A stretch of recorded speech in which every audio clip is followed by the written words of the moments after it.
श्रीराम समर्थ. जयाचा जनी जन्मनामार्थ झाला, जयाने सदा वासनामात केला. जयाच्या मुखी सर्वदा नाम कीर्ती, नमस्कार त्या ब्रह्मचैतन्य मूर्ती. जय जय रघुवीर समर्थ. श्रीराम.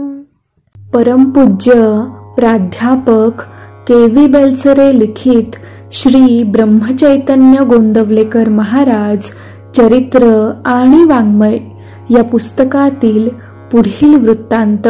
सोलापूरची रामस्थापना. बिदरहळ्ळीहून श्री महाराज कुर्तकोटीला गेले. 4 दिवस राहिल्यावर ते विजापूरवरून सोलापूरला आले. सोलापूरला भाऊसाहेब जवळगीकर यांनी बांधलेल्या मंदिरामध्ये रामाची स्थापना झाली. स्थापनेचा समारंभ आटोपल्यावर एक फोटोग्राफर श्री महाराजांच्याकडे आला आणि फोटोसाठी बसण्याचा आग्रह त्यांना करू लागला.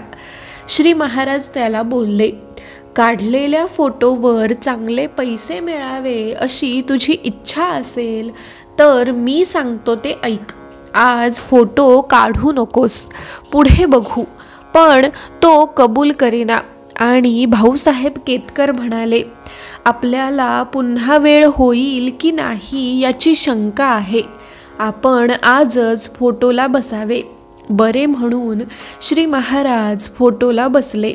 त्यांच्या दोन्ही बाजूला 2 साहेब हात जोडून उभे राहिले.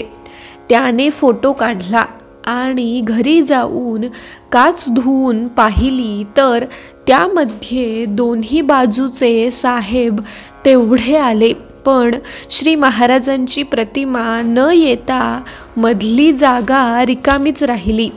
फोटोग्राफरला फार वाईट वाटले व तो ती काच घेऊन तसाच श्री महाराजांच्याकडे आला. साष्टांग नमस्कार घालून त्याने त्यांची क्षमा मागितली.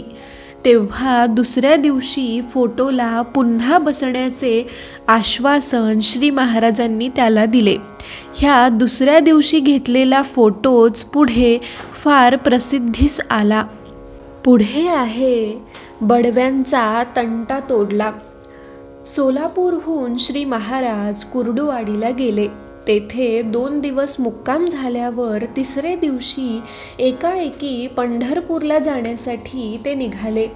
इतक्या तातडीने जाण्याचे कारण विचारता ते म्हणाले, पांडुरंगाने मला सांगितले की पंढरपुरात बडवे आपापसात तंटा करू लागले आहेत. त्यामुळे त्याची आबाळ होत असून महापूजा बंद पडली आहे. ते भांडण सोडविले पाहिजे. इकडे एका बडव्याने कलेक्टरकडे तक्रार केली म्हणून कलेक्टरने श्री महाराजांना पत्र धाडून तंटा मिटवण्याची विनंती केली. श्री महाराज पंढरपुरी जाण्यास आणि ते पत्र येण्यास एक गाठ पडली. त्याप्रमाणे त्यांनी सर्व बडव्यांना बोलावून आणले आणि तंटा होण्याचे मूळ कारण शोधून काढले. आधीच्या वर्षी ज्या बडव्याची पाळी होती त्याने देवाची काही वस्त्रे आणि देवाचे काही दागिने लांबविले आहेत असे नंतर पूजा करण्याची पाळी असलेल्या बडव्याचे म्हणणे होते. हे ऐकून श्री महाराजांनी दागिन्यांची मूळ यादी मागितली. ती यादी सापडली नाही. बडव्यांच्या दप्तरात तिच्या बऱ्याच नकला होत्या, पण त्यात प्रत्येकाने बरीच खाडाखोड केलेली आढळली. प्रत्येकजण म्हणे की आपलीच यादी खरी. हा घोटाळा पाहून श्री महाराजांनी त्या नकला सर्व रद्द केल्या.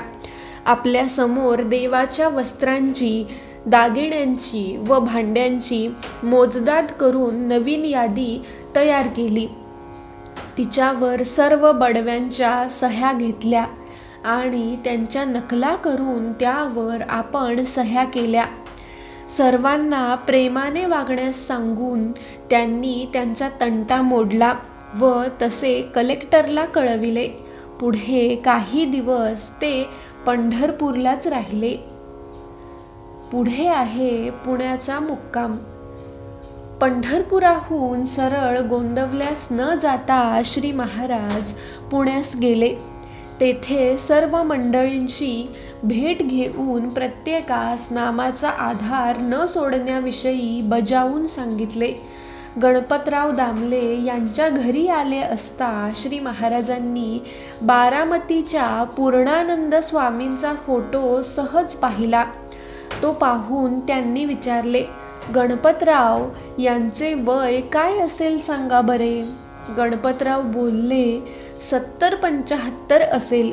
यावर श्री महाराज बोलले, 100च्या पुढे बोला. त्यांचे वय कमीत कमी 150 वर्षांचे आहे. 2 दिवसांनी ते गोंदवल्यास जाण्यास निघाले. त्यावेळी सर्व मंडळी त्यांना पोचविण्यास स्टेशनवर गेली होती. गणपतराव गाडीच्या पायरीवर उभे होते आणि श्री महाराज खिडकीशी बसले होते. इकडचे तिकडचे बोलणे चालू होते.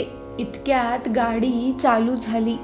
तेव्हा गणपतरावांच्या तोंडावरून प्रेमाने हात फिरवून श्री महाराज बोलले, बाळ, वाईट वाटून घेऊ नकोस. मी पुन्हा आलो म्हणजे तुझ्या घरी मीठ भाकरी खायला येईन.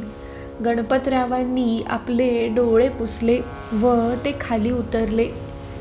जानकी जीवन स्मरण जय जय राम.